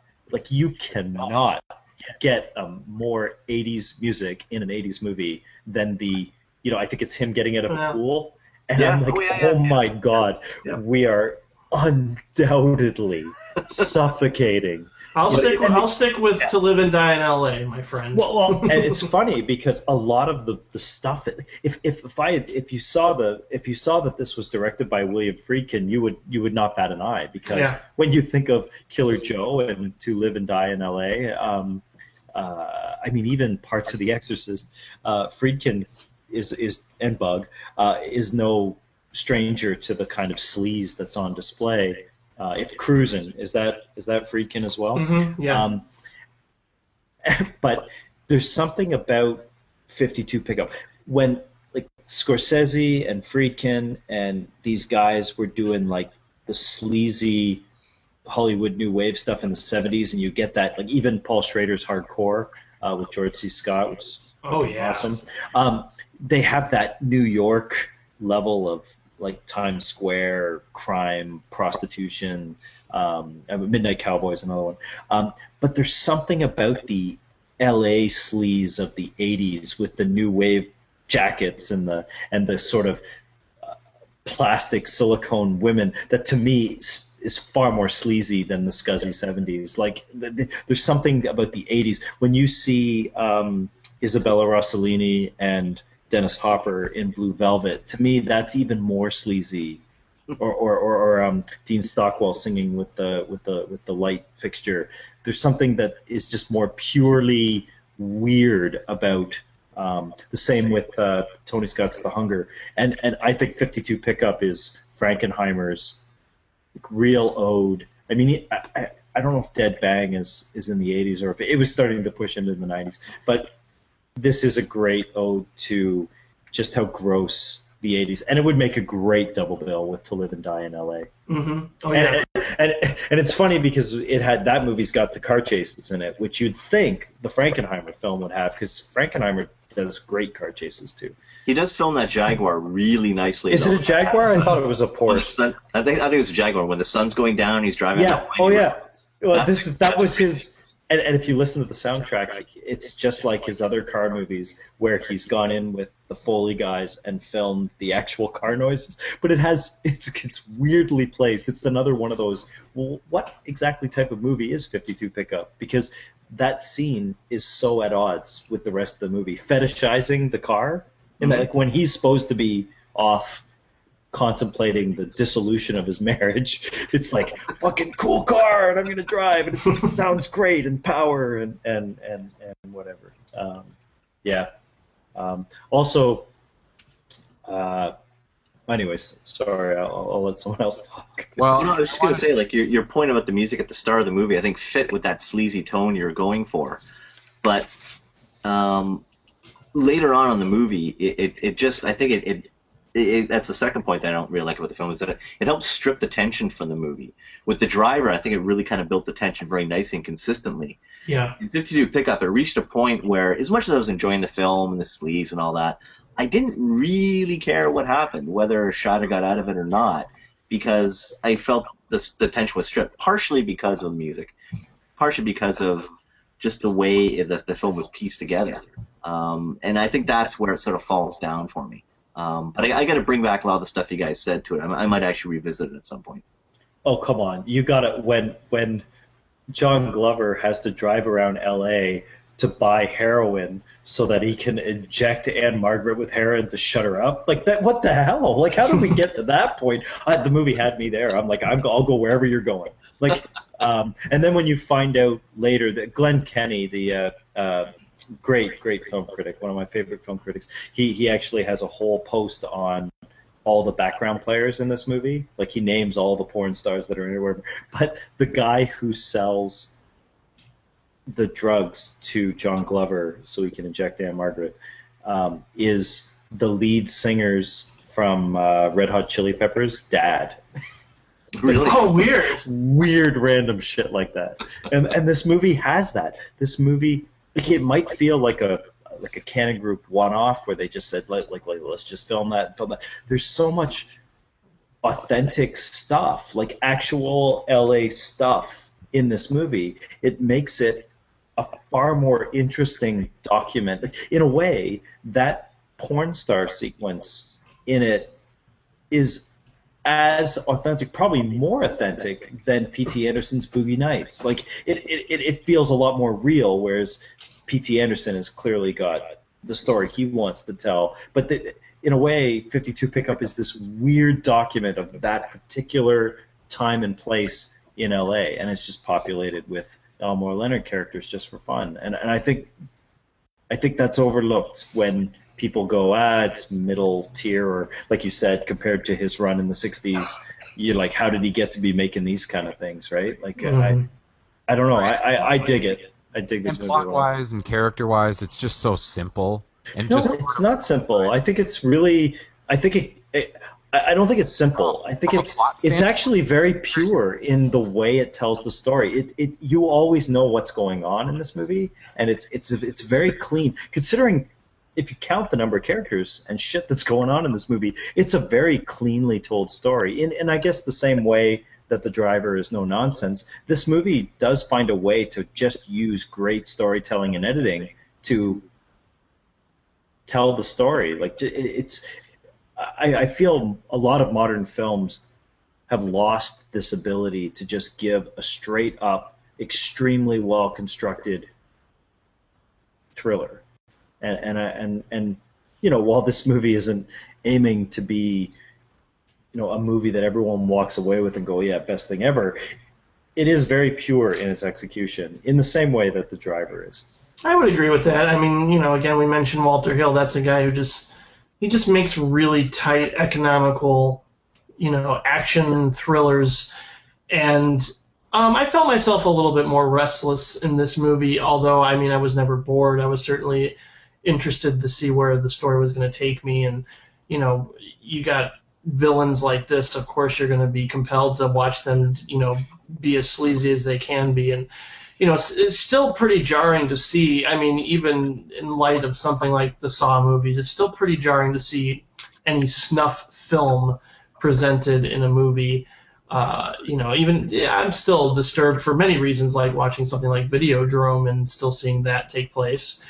And you know, I still think you're right. It's very economical and very. I think it's very faithful more than anything to Elmore Leonard, and I think he even thought so at the time when this movie came out. However, if I'm going to rewatch another Elmore Leonard movie, it's going to be something like Out of Sight again, because I just think that's a little bit more fun, you know, and pleasurable. I mean, there's pleasure to have in this movie for sure in watching it, but it's just there are things about it, you know. Like Bob mentioned, the score kind of it called attention to itself in ways that I thought were kind of annoying at times. Well, where I give credit to 52 Pickup is that it's unlike Get Shorty and Jackie Brown and Out of Sight. There's no sheen on this movie. This movie is gutter through and through, and it's far more pure to the characters in a Leonard novel than those other filmmakers. Sure. No doubt, all those films are better, but this movie captures that ugly place that Elmore Leonard manages to tell his crime stories from in a very compelling way. I wonder if the movie would have worked as well in Detroit, but all that LA shit that they packed into this movie really, it gives it like I said, it gives it a time and place that a lot of these sort of genre thrillers don't get. Mm-hmm. And so. It definitely made me want to take a shower afterwards. So, absolutely. And it does capture some of that noir feeling too. I mean, I think as you mentioned, the scene in the projection booth, the scene when he's forced to watch the video for the first time, and you get the light coming through the shutters. Like, it touches on a lot of the kind of dark and light aspects there. Mm-hmm. Only in some parts, but I mean, there's a nice feel that came out of some of those portions, which was kind of a nice add-on. I loved the when you guys are talking about the snuff film, a couple things, like he utilizes ultra slow motion, like it's almost like that Killing Them Softly scene with the gun going really slow, and then when you see Kelly Preston being shot and her head is flopping back and forth and the hair, and it's all done in slow motion. That goes back to sort of his filmmaking. You know, he wants to be a filmmaker. He wants to be a serious filmmaker behind, you know, deep down. And I love he uses, and he keeps talking about how he uses multiple shots and whatnot in his snuff film. But as a kid, why did they put the board over her stomach before they shoot her? Is that so that they can show in the video that it wasn't special effects? Look, those weren't squibs. The bullets did actually go through. I thought when I was a kid that was there for some reason in terms of adding more pain or helping I don't know. I thought that was just a weird little bit of... When I watched the film, I actually thought they faked the I didn't think they would go so far as to kill this woman, that the board was there to fake it, but clearly by the end of the movie, they there was no special effects. They were killing. Is that the only reason the board is there? Is to show, because he does hold it up to the light and say, "Look, the bullets went all the way through," or is there some weird torture reason? Well, it does give, again, it gives that more mechanized saw feel, for lack of a better phrase, and I think that's where this movie, it always goes the extra 5 details. Like it doesn't give John Glover a mirror above his bed. It gives him a mirror with a fucking marquee above his bed. Like that's the movie just goes that extra mile visually, and I think maybe this is what it is. But there was a rash of films in the mid 1980s. John Carpenter's Prince of Darkness, James Cameron's Aliens, that used video inside of film, and I wonder if that was just a hot thing to do in 1986, because all of John Glover's, like his porn stuff with the live TVs and then the ransom things, they do kind of really fetishize what video looks like on film. Like it becomes this nice, again, it just says sleaze when you're looking at shitty produced beta video stuff, you know what I mean? And it works. It totally, aesthetically, it's brilliant in the movie. And this is 5 or 6 years before Sex, Lies, and Videotape, where they really go to town with it. But there was a whole bunch of movies in like the 86 era that were using video inside of. Oh yeah, a couple years later, Henry Portrait of a Serial Killer came out, and that has one of the most terrifying. That's the movie that kind of messed me up when I saw it way too young. I shouldn't have seen that movie at like age 9 or 10 whenever I saw it. You could argue I'm still scarred for 20. life. Yeah. But that has the home invasion video sequence, and that is still traumatizing. That is terrifying. Yeah.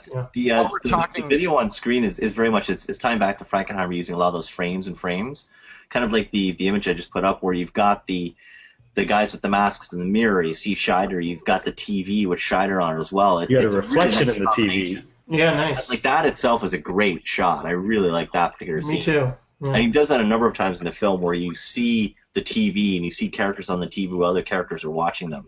And he seems to come back to that quite a bit in his film.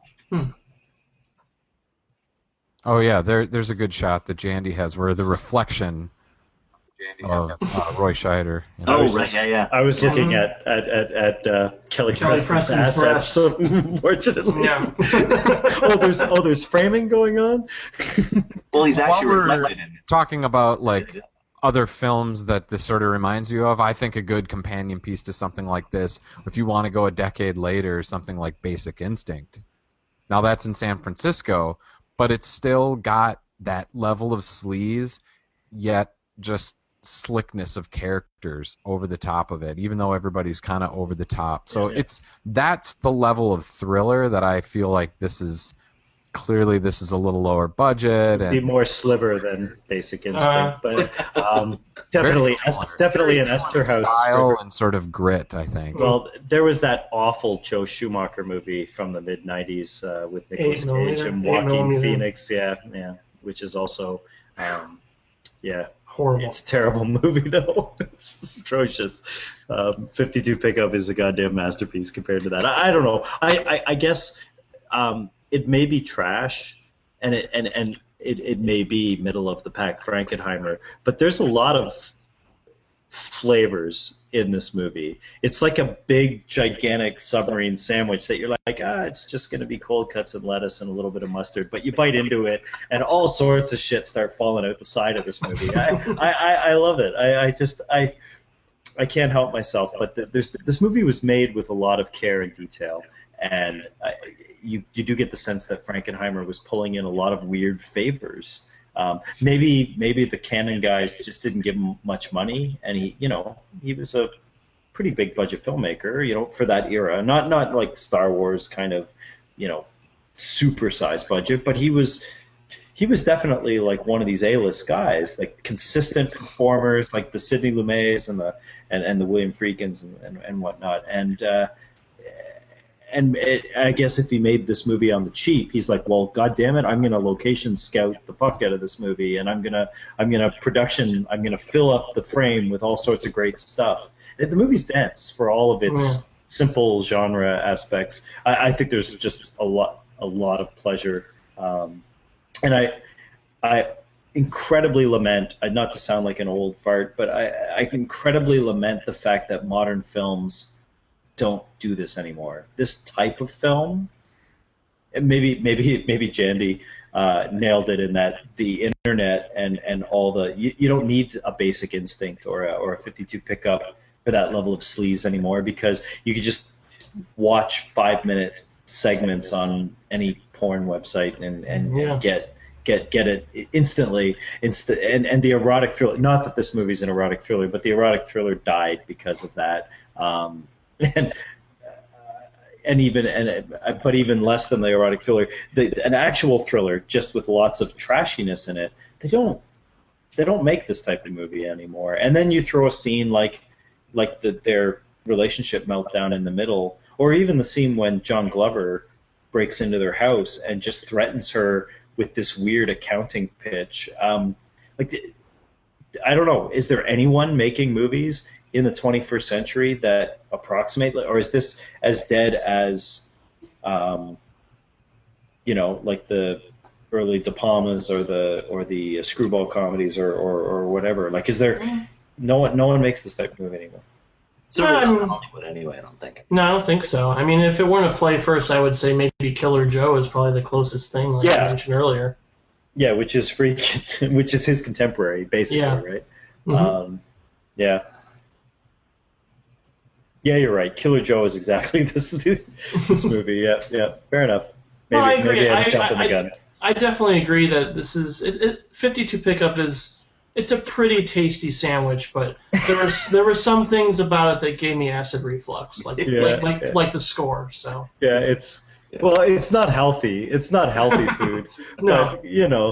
But I would rather eat this than go to the fucking McDonald's, which is what everything else is now. Maybe we should just abandon this food metaphor. It's dangerous. It's always dangerous. Food metaphors and movie metaphors. One last negative aspect of the movie is that you have somebody like Doug McClure in your cast, and you barely use him. Yeah, he's there. But he looks so good. He looks so great on that sign. And you don't use him. It's like, oh, what a lost opportunity. Who's the actor that plays Roy Scheider's lawyer? Because he was good too. He had very little screen time. I recognize him. I can't think of his name. Yeah. It is rated R. It seems so nasty that it should be NC-17. I mean, there's no full frontal or anything, but I don't know. God. Yeah, that's the one thing this movie is absolutely missing is pubic hair. There's a distinct lack of pubic hair. This movie deserves pubic hair just to go with everything else. Just cast Gina Gershon. Right? Yeah, I know. Well, again, this could have been, even though. Okay, I'm just an asshole here, but this could have been, even though Anne Margaret plays a very serious character, this could have been the opportunity for the world to see if the grapes. This could have been her Blake Edwards SOB kind of moment with Frankenheimer.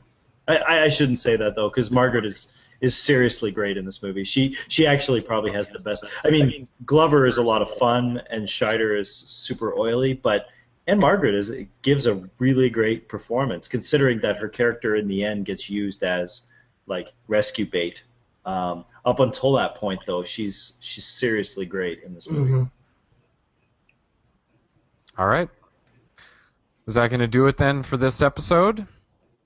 Any final thoughts? Well, I think I'm good. The title of the film, is it 52 pickup? Like, it's a great play on words. No one mentioned the pun of the title. It makes you think of a car, which is what like a Frankenheimer. But it's even more like it's the cards, right? You throw the deck of cards up in the air, which is the chaos of this idiot crime that they're performing and the fallout of everything. And B, it's literally $52,000 that John Glover is picking up at the movie. Exceptional. So it's like a three meaning title. It's actually and it's catchy. It's a really catchy title. I think this movie actually bombed when it came out, but you would think that people would go to see a movie called 52 Pickup. It just sounds like a great title. Anyway, that's my final thought. Kudos to good titling of films instead of these bullshit one-word titles that all films seem to have these days. Yeah, if this were a Cinecast episode, you'd have to call it sleazy and slick, because we use those those words a lot for this. And off the rails. Yeah, if we were titling this, we'd call it deserving of pubic hairs. All right, so normally the Film Junk guys are here, and as Kurt mentioned, they were just way too busy with other stuff, so we'll plug them, check out their stuff. What we've decided on for the next episode sort of ties into a rivalry between Row 3 and Film Junk. I think it started with the Mr. Nobody. Kurt and I have kind of an appreciation for that film, and those guys hate it. Meh, I hate it too. And Jim hates it. Bob, Jandy, have you guys seen the Mr. Nobody? Yeah, I was actually in the theater when you saw it. It was at TIFF, yeah. I liked it. I like it a lot, actually, even on second viewing, but I don't come anywhere near loving it like you and Kurt did. All right. I have not seen it, so I can't. All right. So we're going to do some Mr. Nobody. The other two films, we're actually going to have a trifecta of films, the trilogy. So Mr. Nobody, and Kurt can explain how these all tie in, but we're also going to be talking about The Fountain, Darren Aronofsky's The Fountain, and also the Wachowskis' Cloud Atlas. And I know there's yeah. That's going to be metaphysical love stories, I guess, if you have to tie them all together. They're all told with multiple narratives, and sort of tangented universes and connections across time and space. Yeah, I mean, maybe the most on the nose pairing of films ever, but I don't know. I've got a real soft spot for that, and I know that every one of those films rubs someone the wrong way in a very visceral way. So it should be a very impolite episode of the podcast. It won't take us another 10 months to get to it, hopefully. No, just apropos of the love stories at the center of all three of these films, the goal would be to publish the next one on Valentine's Day 2013. That's my reasonably attainable goal. I think so. Fingers crossed. So we'll see what kind of cast we get for that. So just going around the table one more time, mention your name and where we can find your stuff. Bob Turnbull, Eternal Sunshine of the Logical Mind in Row 3. And thanks for having me, guys. It's a lot of fun. You bet. Are you on Twitter anywhere? Yeah, at The Logical Mind. There you go. Over to you, Jandy. Oh, and I'm Jandy, and I would say you can find my stuff at Row 3 in the Frame, but I'm trying to ramp up my writing there. But in the meantime, you can find me on Twitter at FaithX5. And I'm over at directorsclubpodcast.com, and I guess you can also find me over at Twitter at Instant Jim, and hopefully for next time I won't be as blurry as Robin Williams in Deconstructing Harry. So thanks again, guys. It's an absolute pleasure to be here again. And you can find me on the Twitter at Triflic, Triflic. You could also find me lurking around Row 3 and twitchfilm.net. Sweet. And I am Andrew James from row3.com. My Twitter is at Andrew_James, and you can find us at Row3 on the Twitter. So thanks, everybody, so much for viewing, listening, watching, streaming, whatever. This episode of the Movie Club podcast will be back in a couple months, hopefully, with Cloud Atlas, Mr. Nobody, and The Fountain. So check us out. Leave some comments on the site, and we'll be back next time. Thanks a lot. Bye-bye. Thanks, huge guys, for joining us on this. It was short notice for some of you, but Oh no. it was great. they're fun movies to talk about. I'm actually almost itching to see 52 pick up again. Again, and it's always the tricky part with the Movie Club podcast is, do you go into the Antonioni, Hitchcock, like where you can have these ridiculously detailed academic discussions of the movie, or do you go just for the complete sleazy, trashy, fun genre stuff? I don't really ever know what the balance you can't is. lose either way. Mm-hmm. I suppose my fear with this one, and I'm thankful that it didn't come to pass, was that there might not be all that much to talk about with these movies because of the, they don't have a lot of subtext to them. But I guess there's a lot of aesthetic pleasures about them.